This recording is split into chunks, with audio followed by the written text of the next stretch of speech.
बिसाऊ में एक रेडियो था पौधारों के, और हम रात को सिलोन रेडियो सुनने जाया करते थे। लाइसेंस की मैं दिखा नहीं सकता, लेकिन मेरे पास लाइसेंस पड़े हैं 5-6 लाइसेंस। हाँ 5-6 लाइसेंस पड़े हैं, क्योंकि हर साल रिन्यू कराना पड़ता था वो। हाँ, जब राजीव जी आए तब उन्होंने लाइसेंस कैंसिल।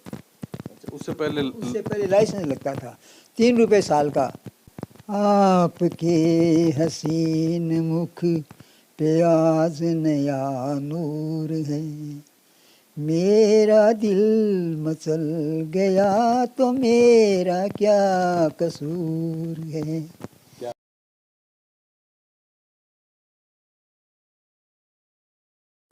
दर्शकों नमस्कार, एसिन टुडे और थार की आवाज़ हमारे चैनल में आपका स्वागत है। इस चैनल के माध्यम से हम आमजन से जुड़े, राजनीति से जुड़े विभिन्न तरह के मुद्दों को शामिल करते हैं। कुछ ऐसी शख्सियत से भी मुलाकात आपकी करवाते हैं जिनको आप और हम सब जानते हैं। ऐसे ये हैं बिसाऊ के श्याम जी चौहान। श्याम जी चौहान रेडियो के बहुत पुराने श्रोता हैं। आज इनकी उम्र को देखते हुए हम जैसे इनके मुरीद हैं। मुरीद इस वजह से, मैं खुद एक रेडियो का कलाकार हूँ, लेकिन जब श्याम जी से काफ़ी सारी बातें कुछ सुनने को मिलती हैं तो हमें भी अच्छा लगता है। श्याम जी, कुछ रेडियो से जुड़ी, कुछ आपके इंटरेस्ट से जुड़ी बातें हम आज आपसे करेंगे। आपका बहुत बहुत स्वागत। अच्छी बात है, धन्यवाद जी। श्याम जी, रेडियो का शौक है, जैसे अभी आपकी हमारी बात हो रही थी, आपने कहा कि सुबह ही आपने प्रोग्राम सुना, तो ये रेडियो सुनने का जो आपका शौक है ये कब से पैदा हुआ? देखिए, मैं जब से सर्विस में आया हूँ ना, कॉलेज में तो था ही, कॉलेज से पहले भी बिसाऊ में एक रेडियो था पौधारों के, और हम रात को सिलोन रेडियो सुनने जाया करते थे। और बिना कहा रेडियो सिलोन, और बिना का प्रोग्राम स्पेशली उसमें आता था, उस वक्त सुना करते थे। तो ये बहुत पुराना शौक़ है। और चूरू जब कॉलेज में थे तो उस वक्त भी वो एक बस स्टेशन पर एक दुकान थी कुम्हारों की, रेस्टोरेंट था, तो वहाँ बैठ के कमेंट्री सुनना, रेडियो सुनना, गाने सुनना कॉलेज के फुर्सत के टाइम में किया करते थे हम लोग। तो आप कह रहे हैं कि रेडियो को आप सुनने के लिए किसी पौधार परिवार जो यहाँ पर है उनके यहाँ जाते थे, तो क्या उस वक्त रेडियो बहुत कम हुआ करते थे? हाँ, बिसाऊ में एक ही रेडियो था, वो एक ही रेडियो। था। कब की बात है, कौन सी साल की बात? ये होगी 1955-56 की। 1955-56 की। तो आपकी बर्थ डेट क्या, आपके कौन से साल से? मेरी बर्थडे तो ऐसा है, साल बता दीजिए। हाँ 1939 है, 39 का 39। जी जी। हाँ, और 55 की आप बात कर रहे हैं। हाँ। इसका मतलब लगभग आप उस वक्त 15-16 साल के थे। हाँ, 9th में या 10th में था मैं। जी। हाँ, तो ये जो आप कह रहे हैं रेडियो उस वक्त एक ही जगह था, हाँ, तो उनके पास होने का क्या कारण था? वो खुद शौकीन हो, कुछ आपको याद आ रहा हो? वो सेठों की हवेली थी, तो उन्होंने बम्बई से एक रेडियो मंगाया था, इसलिए वो वहाँ लगा रखा था। तो वो उस वक्त कौन सा प्रसारण आता था? रेडियो सिलोन और BBC 2 आते थे उस वक्त। BBC London. BBC लंदन जी। और नई दिल्ली नहीं स्टार्ट हुआ था। अच्छा, हमारा भारत का कोई स्टेशन एक था, कुछ याद आ रहा था। हाँ, क्योंकि 1955 समाचार जो सुनते थे ना, हम वो दिल्ली से ही सुनते थे। हाँ जी। तो ये मुख्य रूप से आप रेडियो सिलोन सुनते थे। रेडियो सिलोन। क्या किस तरह के प्रोग्राम आते थे? कौन प्रेजेंटर, कौन प्रस्तुत करता होता था? कुछ ध्यान आ रहा है? बिनाका का तो वो थे ही प्रसिद्ध, अमीन सायानी। बिनाका ही तो अमीन सायानी थे ही। और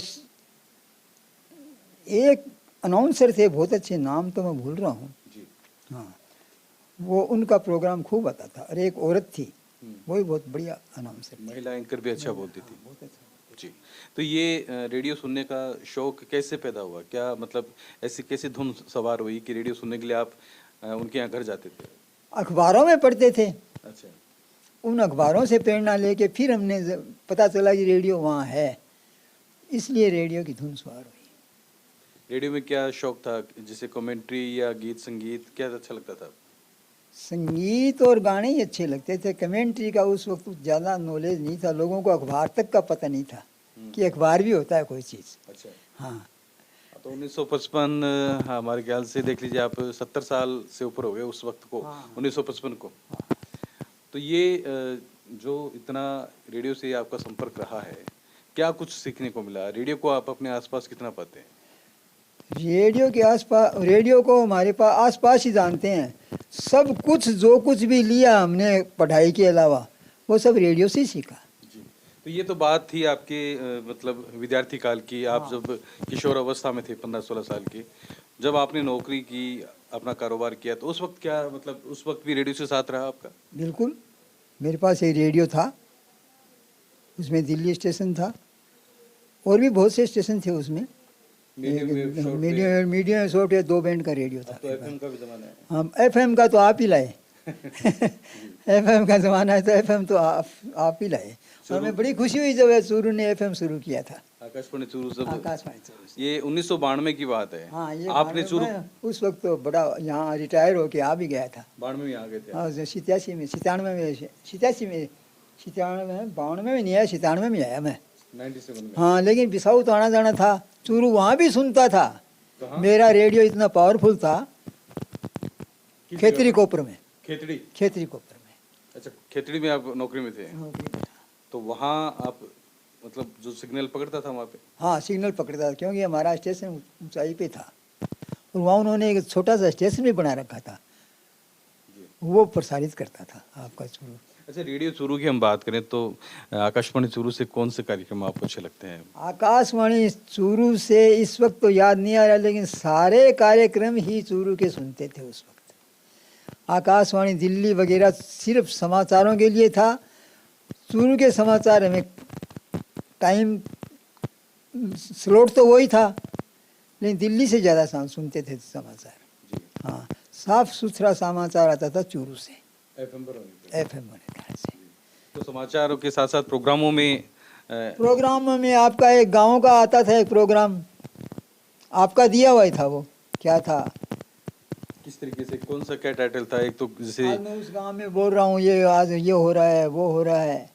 एक तो ये कार्यक्रम आता था किसानवाणी गांव की ओर। किसानवाणी नहीं, दूसरा था एक आपका। अच्छा, एक शायद युवाणी में कुछ आता था। युवाणी में आता था। जी जी। हाँ, तो वो बड़े चाव से सुनते थे। क्या बात। उसमें बिसाऊ भी आता था कई बार।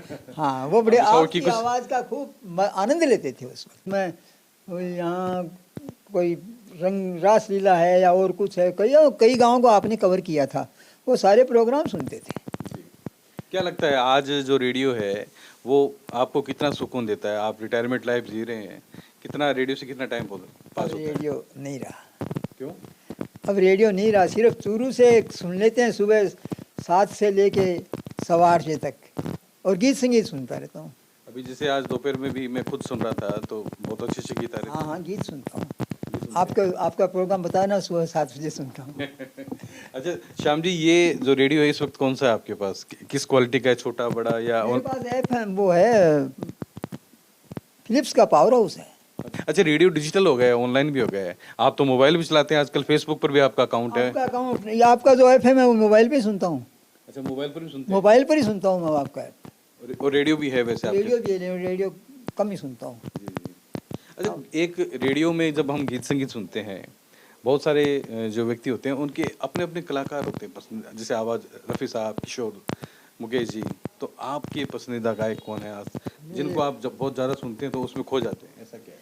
कोई है? मेरे पसंदीदा गायक पहले तो सहगल साहब थे, जी।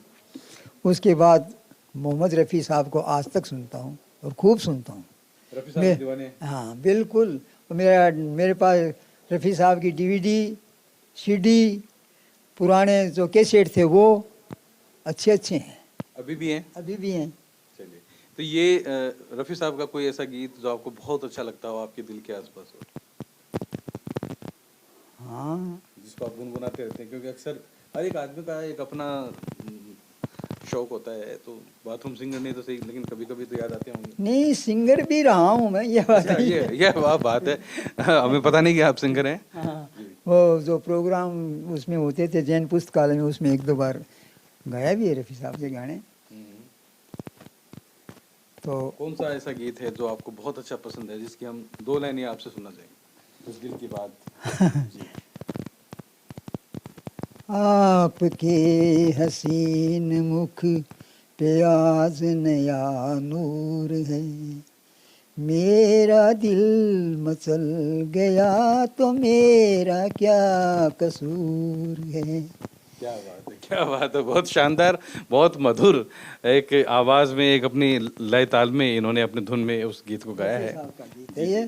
रफ़ी साहब का गीत है। रफ़ी साहब आपके पसंदीदा गायक हैं? अच्छा, सोलो गीत अच्छे लगते हैं या जो डुएट होते हैं नहीं, युगल? डुएट अच्छे नहीं लगते, सोलो ही अच्छे लगते हैं, सोलो अच्छे लगते हैं। आपने एक दो दफ़ा मुझे भी कहा था कि आप जब फिल्म संगीत देते हैं तो थोड़े जो सोलो सॉन्ग है, हाँ मतलब सिंगल जो गीत गाने वाले हैं, उस गीत को आप सुनाए, आपने कहा था मुझे। हाँ, कहा था मैंने।